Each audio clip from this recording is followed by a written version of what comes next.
Hey guys, welcome back. So recently I made a video called Criminal Minds, the Almost Perfect series.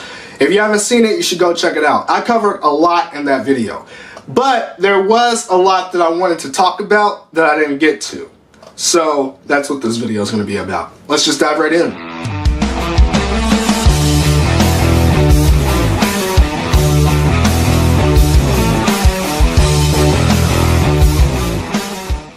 A crowning jewel. One of the best TV shows of all time. I'm not even exaggerating. Lovable moments, laughable moments, sad moments, tragic moments, what the hell were they thinking moments. This show had it all. It really was an almost perfect series. But let's talk about my top 12 favorite moments on Criminal Minds. Number 12, Reed versus Cat for the third time. So this episode comes from the final season of Criminal Minds, and my favorite moment really comes at the end. Cat Adams and Dr. Reed sort of have a Batman and Catwoman type relationship. I think deep down he actually likes her more than he leads on, but he knows she's a hit woman, so it would never work out.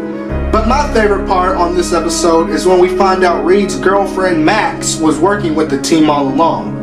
Cat and Reed have taken turns outsmarting one another throughout the show, and the chemistry between these two is amazing. But every time, Reed has come out on top. So in season 15, shortly before her execution, Cat executed one last plan to ruin Reed's life and get revenge on him.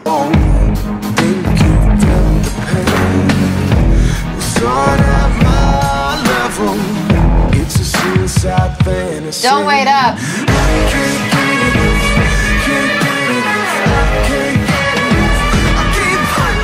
I like this episode because throughout the whole time, we, the audience, are being played. Cat attempted to drive a wedge between Reed and Max, and by the end of it, you think it worked.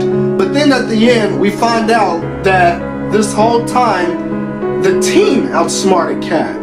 And Max and Reed get a moment that's well deserved.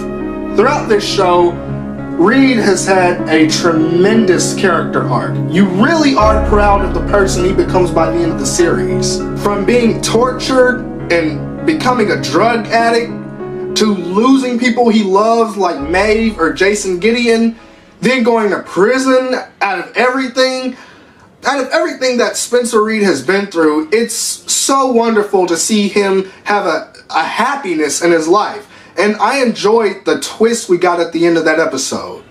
I really like Max, and I think she's a wonderful match for him. Is your life always this exciting? No. Well, my personal life isn't. Thank God. Because this was probably the worst third date ever. So is there anything I can do to salvage it?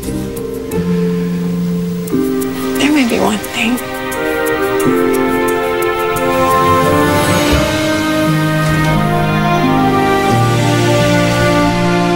Number 11, Idiot tries to shoot Hotch. So season 4, episode 10, Brother in Arms. There was this dummy going around shooting and killing cops. He was a narcissistic clown who had a problem with authority. But to catch him, the FBI made a public announcement pretending to take over the investigation.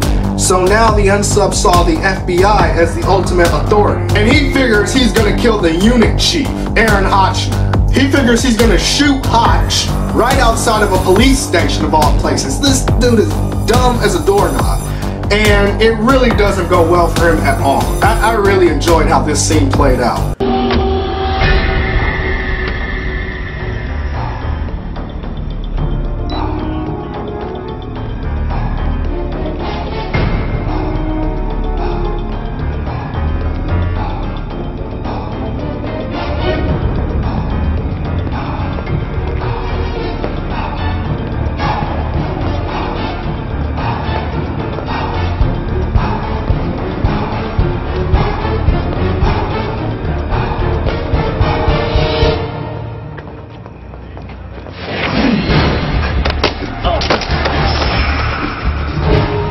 Enough this time. You're done. Let's go. Ah, man! Hotch got him! Idiot thought he was about to kill the unit chief? Please! And again, Hotch does not flinch. This dude is so tight, man. The killer turns around and Hotch is just standing there with his gun drawn to his face, not moving an inch. It don't matter. It doesn't matter who it is. Aaron Hotchner will show no fear. Only a stone-faced hardcore look with no movement. His lack of fear and emotions reminds me of Batman. They're just alike in that sense. You should have made a deal.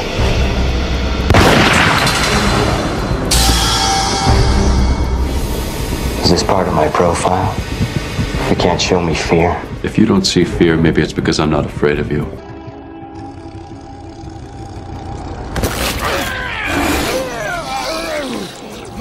They're afraid to medicate you, Croc. They don't want to get too close. But I'm not afraid. You help me, I'll help you. Every character on this show is cool in their own way, but Hotch is the most badass. He's my favorite. You were just responding to what you learned, Vincent. When you grow up in an environment like that, an extremely abusive, violent household, it's not surprising that some people grow up to become killers.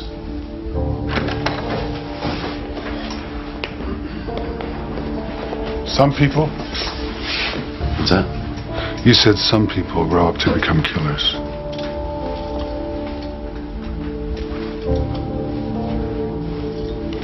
Some people grow up to catch them.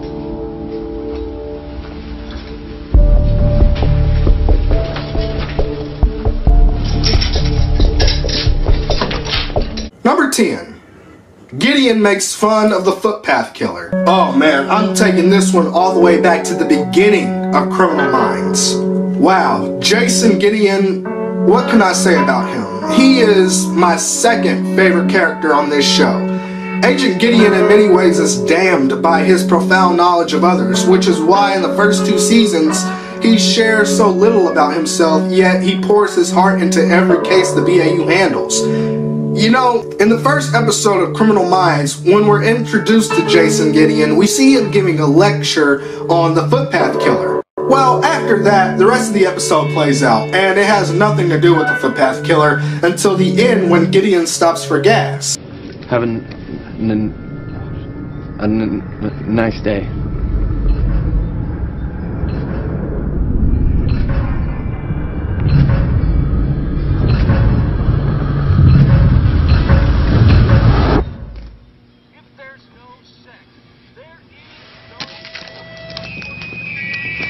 Well, because of Jason basically telling the killer he knows who he is, which I kind of think is stupid, this happens. Now, I'll be honest. If I got captured by a serial killer in an isolated area with a shotgun to the back of my head, the last thing I would do is make fun of the guy's disability.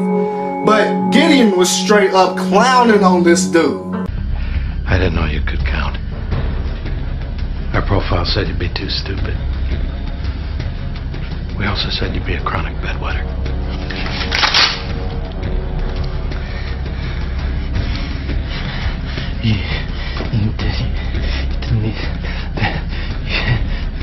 What? They can't. I don't know what you're trying to say. You take the can. They can't. I'm sorry. I have no idea what you're trying to say. You take the can. The can. Say it. The can. Say it. The can. Just spit it out. Just. The can. Yeah.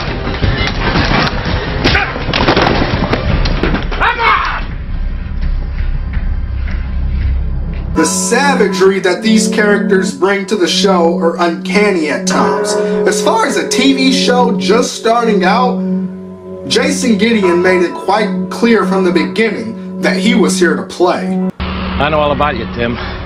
You're at the gym 5 times a week. You drive a flashy car, you stink of cologne, and you can't get it up. Not even Viagra's working for you. You know what that tells me?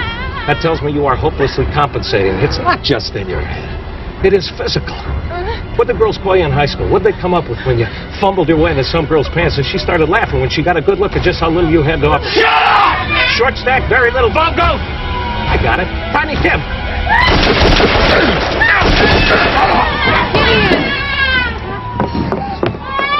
You okay?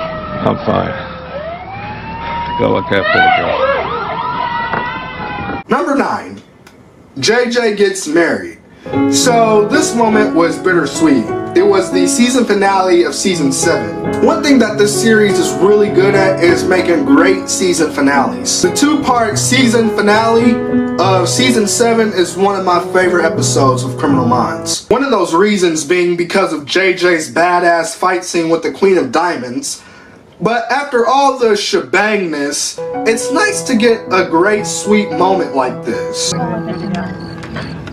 They say that good things happen to good people. Today is one of those days, and these are 2 of those people. We love you. Cheers. Cheers. Cheers. Cheers.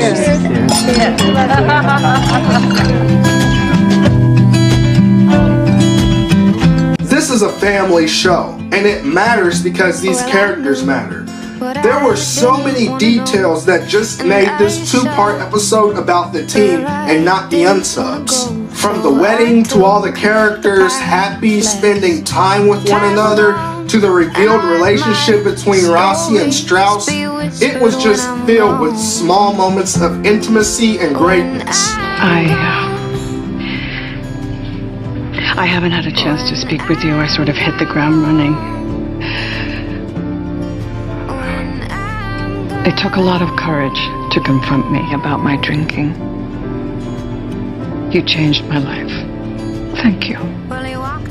Honestly, ma'am, that's not necessary. A simple "you're welcome" would suffice. I'm just glad you're back. No, you're not. Hang on, let me check. Oh, wait, she's here. Aaron, don't go anywhere. Dave wants to know if everyone is free tomorrow night. Well, it depends on if he's buying, then I'm definitely in. This was one of the more stronger episodes in this show. Now, it was also sad too because this was Agent Prentice's last appearance on the show at the time. So while you had the happiness of JJ's wedding, you also had the sadness of Emily's departure. I've always heard every ending is also a beginning. We just don't know it at the time. I'd like to believe that's true. Number 8. Tara trapped in the serial killer wing. Man, season 11, man, talk about craziness. After a roller coaster of a season that saw Garcia going into witness protection, Morgan being kidnapped and tortured, a new addition to the team, and the departure of Shamar's character, Derek Morgan, we finally arrived at the end of the season. And everything seems cool, you know? It's a beautiful day. Everyone is hanging out with family, you know, having a happy-go-lucky time. It almost seems like nothing could go wrong. MPD! I'm on the job. Drop your weapon. I'm Aaron Hotchner with the FBI. We know who you are. Lower your gun. Who sent you? Hotch. This is a mistake. Daddy, what's going on? It's okay, Jack. On your knees. Hands behind your back. Is this really necessary? Now! Daddy! It's okay, Jack. It's a big mistake, and everything's gonna be all right.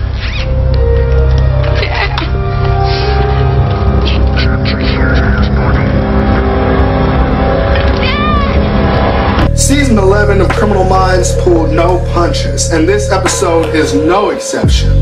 But I'd say the craziest moment is when Tara got trapped in the serial killer wing. Hotch arrested and inmates take over the prison. This episode was nuts.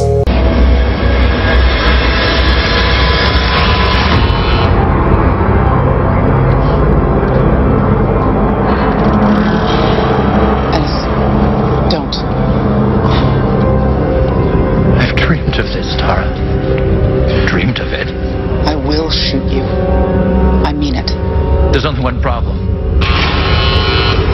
take us all.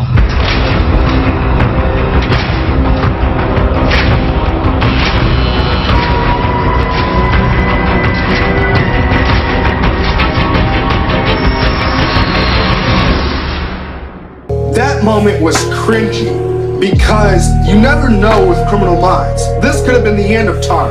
You never know. She could have been killed. Even if she didn't get killed, the stress from that moment could have made her quit. You never know with this show. But man, trapped in a room with serial killers, this scene gave me chills. But then pretty much every scene of this episode gave me chills. This was a fantastic season finale. And it's a major setup for season 12. Who didn't they catch? All have serial killer wings just like VA Max. A lot of them were killed or recaptured, but not all of them. How many got away? As of right now, 13 serial killers, one of which is Peter Lewis. Mr. Scratch. That's why he testified against you. He's part of their plan all along. So we have to catch him again, along with 12 other murderers. Number 7. Emily dies. This is one of my favorite moments because it shows how close the family has become with one another. Tragic things do happen, and when you're watching this moment, you realize that. And I think the audience reacted the same the way these characters did.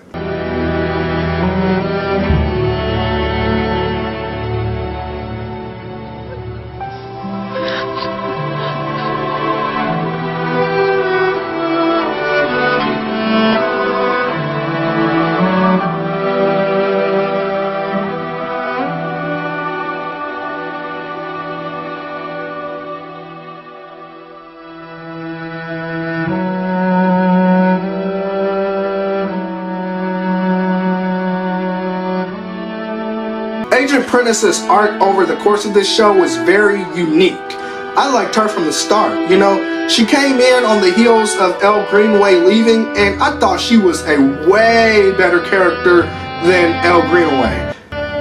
Elle's character was boring and very forgettable. She really offered almost nothing to the team. Her character's departure was in season 2, and it was sad, you know, her reasoning for leaving. But it was also forgettable. After season 2, the only other time I can even remember a mention of Elle was in season 11. That's it. Agent Prentice was a fantastic replacement. Her dark past, the charisma she brought to the team, she just clicked. You know, I said before, I didn't like that they wrote Hutch out of the show, but if anybody had to come in and replace him, I'm glad it was Emily Prentice. She's a great character. She had a great arc. She defined what good leadership is as a unit chief. She earned her spot as a unit chief. Number 6, Rossi talking to Gideon. I've been looking forward to talking about this one. You know why you lasted longer in this job than I ever did? You never really let the unsub get inside your head. Is that your way of saying you were better than me, Jason? You tell me. I'm inside your head. I'm the unsub. What do I want? You know, I never liked your games. I know. Remember? You and me? My yin to your yang? We were like Martin and Lewis. This scene is one of my all-time favorites. It comes from the series finale. I like this scene a lot because it's cool to see the godfathers of the BAU work together. Jason Gideon and David Rossi. There would be no Criminal Minds without these two. They started it all. It kind of makes you tear up when you think about it. For over a year, Rossi and his team have been trying to catch the chameleon. But it's more personal for David because this guy nearly killed him. For over a year, they've been looking for him and he's gotten away. David keeps hitting walls, dead ends, and Gideon sees that. He sees his friend in frustration and trouble. So he comes back one last time to help his friend out.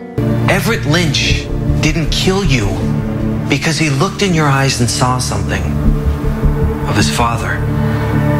Sons kill their fathers, Jason. Sure they do. But not typically if they still have issues to work out.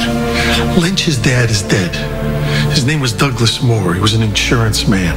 Lynch's mother was trying to grift him and got careless and got pregnant.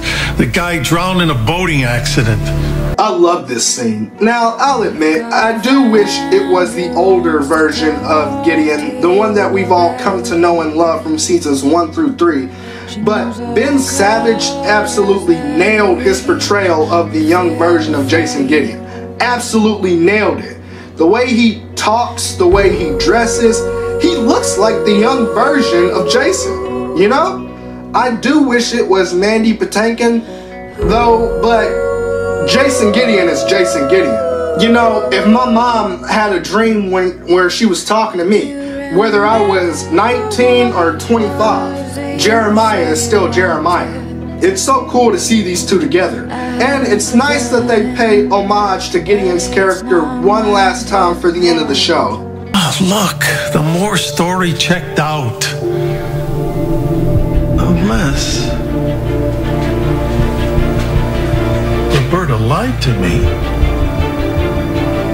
And if she lied to me, she probably lied to her son. And if he found out, he'd want to find his father. Don't you think?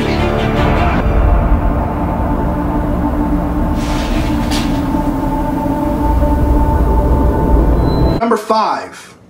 Hotch beating Foyet. Criminal Minds celebrated their 100th episode milestone with the conclusion of the Reaper storyline. And man, what an episode it was, man. George Foyet was one of the best unsubs this show had, and his storyline was one of the best and one of the most memorable. Episode 100 is one of the most saddest episodes on Criminal Minds because it's the episode that Haley Hotchner meets her demise.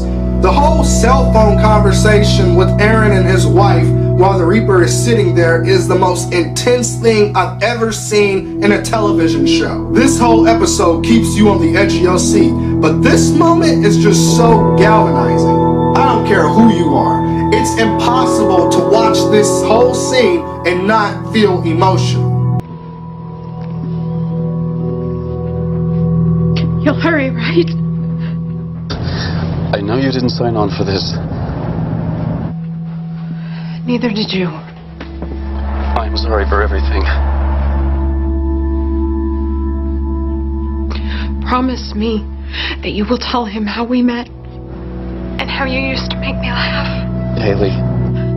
He needs to know that you weren't always so serious, Aaron.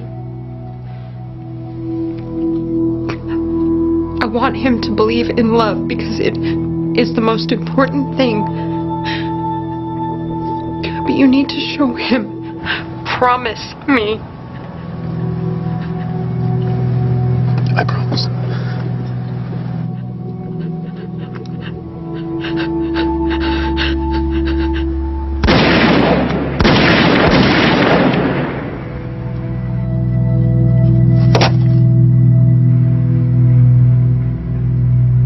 Considering everything that Foyet put Hotch through, from drugging him and stabbing him repeatedly, to making him have to step down as unit chief, to the Bureau putting his family in witness protection, to Foyet killing his wife, it was satisfying to see Aaron literally beat him to death. And I think all of Hotch's punches was literally all the anger built up inside of him from everything that Foyet had put him through.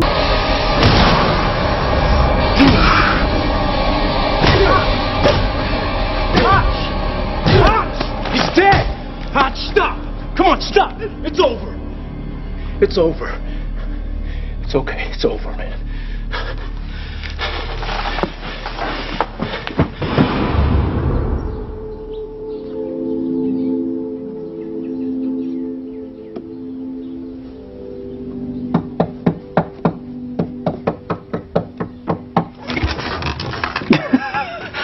What are you doing? I worked the case with you, Dad. Jack, I'm glad you're working the case with me. You know I can always use your help.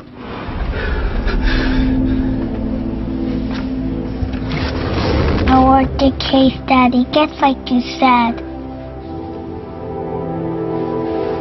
did a great job, buddy. Number 4, Aaron Strauss's humanity. This moment also comes from episode 100. Before this episode, Aaron Strauss was a word that rhymes with witch.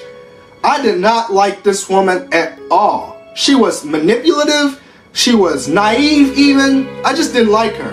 This was a woman who was trying to get to the top, and she didn't care who she stepped on or what she had to do to get there. She even tried to get rid of Hotch repeatedly. Your team is in trouble. They've lost sight of the big picture. I believe they are reckless and at times out of control. It's time for Agent Hotchner's career to come to an end. And if you want to stay in the BAU, Agent Prentice, you're going to help me make that happen. I really didn't like her, man. She wasn't an unsub, but that doesn't mean she was a good guy. Even in this episode, during her assessment debriefing of the team to figure out what happened with the Reaper case, she was still trying to get rid of Hodge. We understand that Agent Hotchner managed to separate himself from the rest of the team. He didn't manage to do that. When Marshal Kazmaier was in the ambulance... Agent Hotchner volunteered to ride along. To get answers before he lost consciousness. Why didn't you go with him? It didn't seem necessary. Did he tell you that? Is that what you're looking for? A way to blame this on him? What good could that possibly do? Agent Hotchner was looking for an opportunity to separate himself from the team, and he found one. That isn't true. He was desperate, and he didn't want someone with a clear head to stop him. Like, lady, dude just lost his wife yesterday. Are you kidding me? She gets through the whole team, and finally she gets to Aaron. And finally she has him. She's tried to get rid of him before and been unsuccessful, and he's even challenged her once or twice. But now she has him. Aaron is beaten. He's no longer unit chief. His wife just died, and he killed the guy who did it with his bare hands instead of arresting him. This is Strauss's opportunity to put that final nail in the coffin. But then something happens.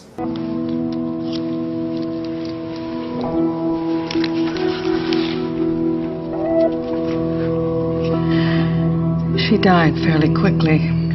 One of the wounds severed her aorta, and they don't think that she...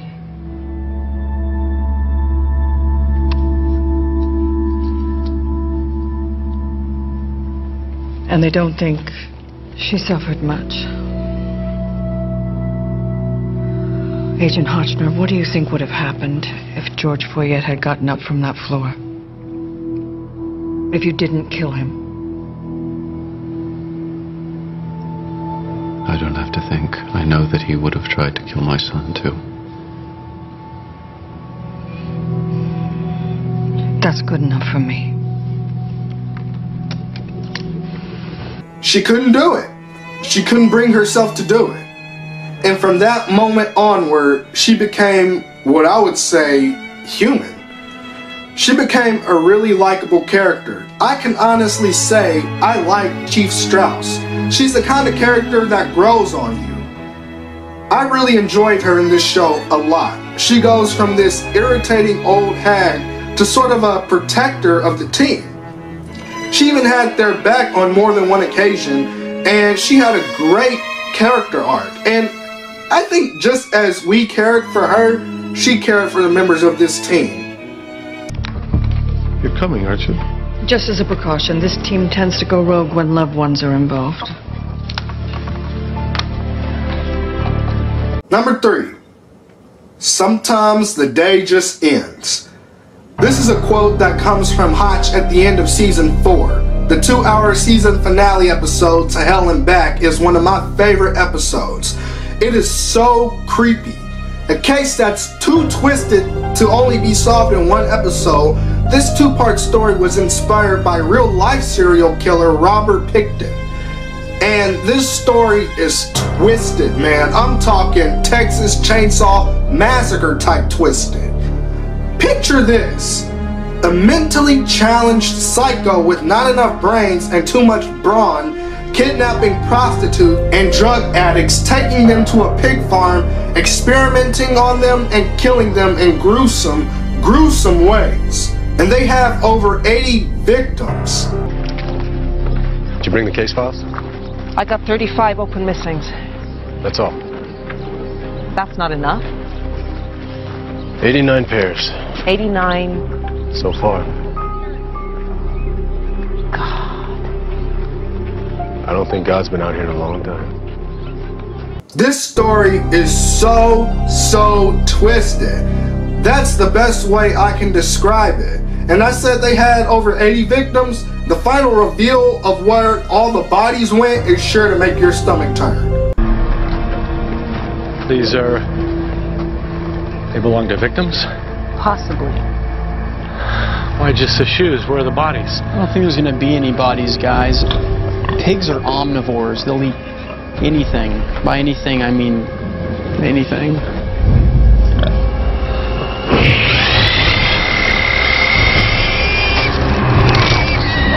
It's a great episode. It's very dark and very captivating, literally from beginning to end.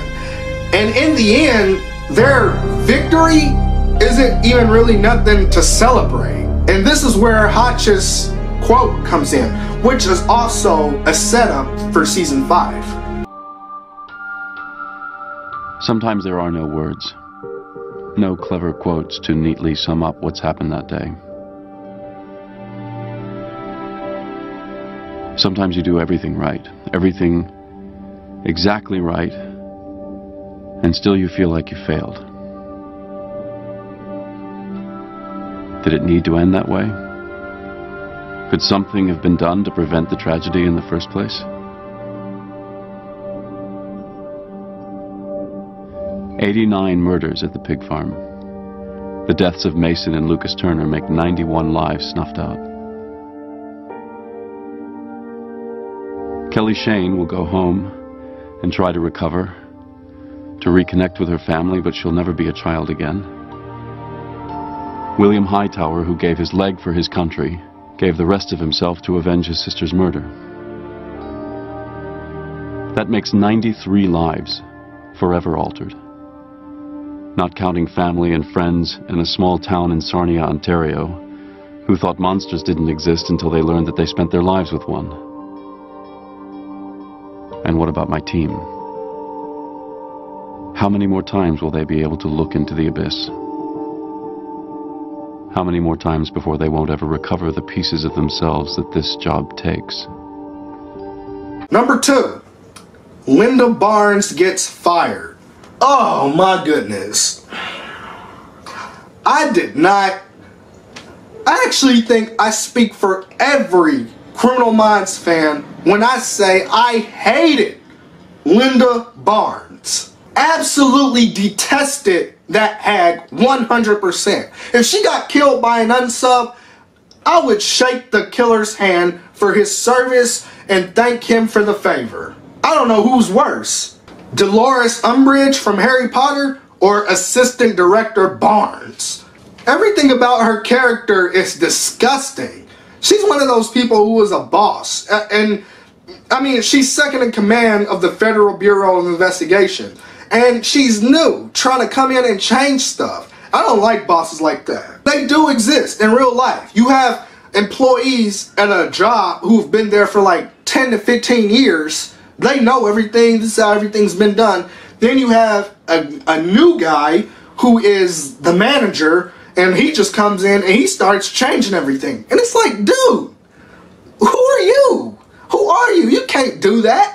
Actually, they can. I mean, they have the authority, but it's like, I don't like people like that. That's garbage. I hate everything about this character. From the fake Jamie Lee Curtis haircut to her pouty, childlike demeanor. And the more she was on screen, the more hatred you'll have towards her character. This isn't like Strauss, where she grows on you. This lady grows on you like fungus. We think there's an angel of death working in Southern California. The unsub is targeting elderly immigrants that live in nursing homes. Immigrants. That's divisive. We need cases that unite the public. I can already hear people asking why they should care about a dead Mexican grandma. Anyone with elderly loved ones should care. The BAU is an elite unit. Your cases should play that way in the media. 26. I beg your pardon. That is the number of people who have died since you've sidelined the BAU. People die when we don't do our job. You need to let us do our job. Your job is to make the FBI look good for the public. If you would bring me an appropriate case, I would greenlight the investigation. This lady is a witch. And much like at the end of season 2 when Hotch was with Strauss and she suggested that he was no longer effective in his post and he profiled her, we kind of get the same thing with Emily. You want to be the director someday. That's why we're here. To appease your ego, your ambition. Have you always had issues with authority? Better agents than you have tried to split the BAU and failed. Each time, the BAU has done its job, and done it well, and so have I. And you know what that's gotten me? Respect, support, and capital.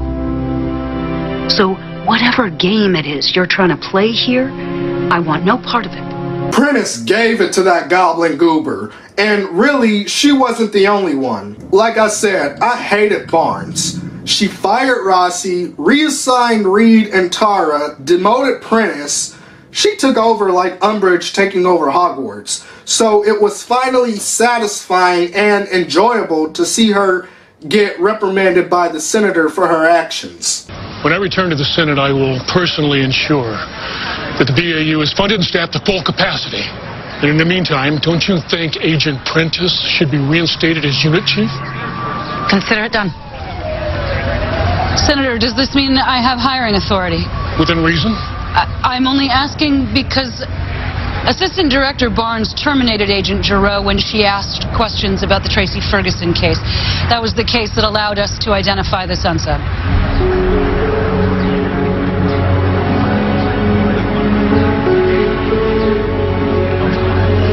You have full authority to staff the BAU any way you see fit. Thank you, sir. Linda, I'd like to see you in my office first thing tomorrow.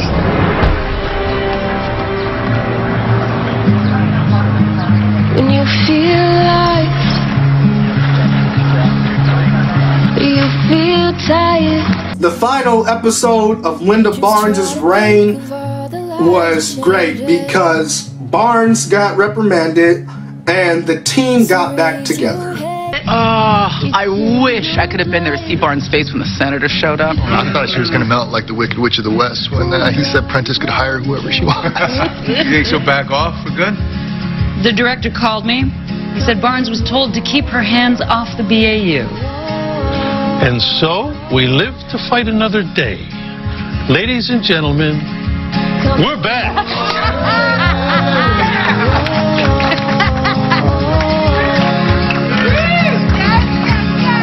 It's fun. It's great. The only thing is, if I ever watch the Sweet Life series again, I can never look at Zach and Cody's mom the same ever again. That sucks. And number 1, Rossi saves his team. So this moment comes from the season finale of season 8. Season 8 of Criminal Minds was really good because we were introduced to probably the greatest unsub that this show had, the Replicator. This dude was tight, man. Y'all can't deny it. He was replicating previous murders by other serial killers. He stalked the team for months, man. We had so many scary moments where he was stalking the team. He got close to them, really close. He taunted them, he drugged Rossi, he really took over. He hacked Garcia. This dude was badass, man. This episode of Criminal Minds was one of the best in the whole series. The Replicator case has been here and there throughout the season, so it was fitting that the finale ended with it. Aaron. Not quite. Does it ever get confusing, that whole Aaron thing? Where is she? Closer than you think, but she's not doing well. She looks a bit pale. Remember the last time you got a call like this? Remember? George Foyet, right? You were too late. He was a really terrific adversary for the team. And one thing that's really cool is that the actor who plays him is Mark Hamill, the voice of Joker. Hamill did a terrific job in the role of Agent Curtis. As far as season finales go, this one really did have it all. We went through emotions of loss and sympathy with the loss of Section Chief Strauss. That moment was really, really sad. I'd have to say, however, the best moment is when Rossi saved the team. The Replicator is the only unsub that nearly killed the whole BAU team. He came the closest. That gives him major points in my book. We'll go out as heroes. I'm not so sure about that.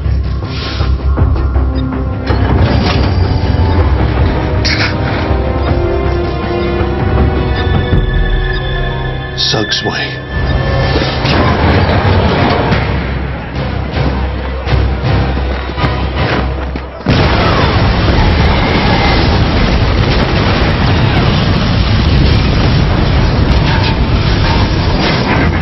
That episode was great. Action, explosions, kidnappings, it had it all. And we felt the heartfelt closing when the team said a final goodbye to their friend and fellow agent. It's been a hard year. But tonight, we celebrate a life well lived, well loved,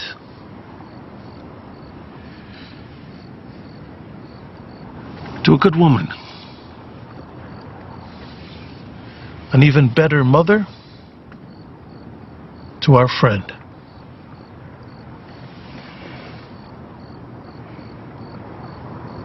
Who I will miss very much. I can't imagine anybody not liking this show. I'd say they have no taste if I ever met somebody who didn't like Criminal Minds. 15 seasons, 324 episodes, 15 years of laughs, love, tears, love for these characters, love for these moments. I've said it before and I'll say it again. There is nothing else like Criminal Minds. It's an almost perfect series. It's truly a crowning jewel in television. It's nothing else like it, man.